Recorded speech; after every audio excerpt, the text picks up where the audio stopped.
ఎందుకు ఎవరు వచ్చి ఇదే మగవాడు మనిషి కాదా? ఒక కుక్క చచ్చిపోతే వాళ్ళు కుక్కల కోసం నిలబడే వాళ్ళు, పక్షుల కోసం నిలబడే వాళ్ళు, ఆఖరికి రాళ్ల కోసం నిలబడే సొసైటీలు కూడా ఉన్నాయి కదా. మరి మగవాడిని ఎందుకు ఇంత రాయి కంటే ఘోరంగా చూసి ఈ రోజు ఎందుకు అంత చిత్రవద చేయాల్సినంత పరిస్థితి? ఇదే అమ్మాయిలు అమ్మాయి అనే కార్డు, ఉమెన్ విక్టిమ్ కార్డు, నేను అమ్మాయిని కాబట్టి అనే కార్డు.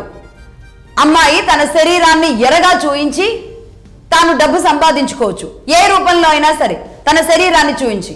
ఇదే అమ్మాయి అదే శరీరాన్ని, నేను అమ్మాయిని అనే శరీరాన్ని చూయించి తన ఆయుధంగా మలుచుకొని చట్టాల ద్వారా వీళ్ళ మీద కేసులు పెట్టొచ్చు.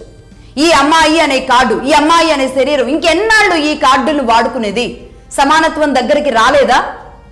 సమానత్వం వరకు మనం రాలేదా? అసలు అర్థం కావట్లేదు. ఈరోజు సమానత్వం పేరుతో ఇంకొక జాతిని, మనతో పాటు వచ్చిన మరో జాతిని, మగ జాతిని ఈరోజు అణిచివేయాలన్నంత ఘోరంగా, క్రూరంగా కొంతమంది మహిళామణులు ఎందుకు మారుతూ ఉన్నారు? ఎందుకంటే వీళ్ళు పొలోమని వచ్చిన ఈ మహిళా సంఘాలు, లేదంటే సామాజిక కార్యకర్తలు, వీళ్ళందరికీ సామాజిక కార్యకర్త అంటే ఏంటి? సమాజంలో ఉన్న పురుషుడు కానీ స్త్రీని కానీ ఒకే రకంగా చూడగలిగిన వాళ్ళు. ఈ రోజు ఆ అమ్మాయికి అన్యాయం జరిగింది అనేది జస్ట్ కేసు ఫైల్ అయింది, విచారణ మొదలవలేదు.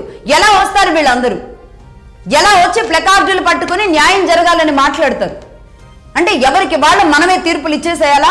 నేను మొన్న కూడా అదే చెప్పాను. ప్రజలే తీర్పులు ఇచ్చేసుకుంటే ఇంకా కోర్టులు ఎందుకు, న్యాయస్థానాలు ఎందుకు, చట్టాలు ఎందుకు, పోలీసులు ఎందుకు, ఈ వ్యవస్థలు ఎందుకు? ఇవన్నీ కూడా అవసరం లేకుండా ఇదే ఛానల్స్ లో కూర్చొని నాలాంటి వాళ్ళు మిగతా ప్రతి ఒక్కళ్ళు ఒక ఛానల్ మాట్లాడుకుంటే, ఒక ఫోన్లో మాట్లాడితే అదే చట్టంగా మారుతుందా? అదే ప్రజా చట్టంగా ఇంకేదైనా తీసుకురావాలా ఏమి?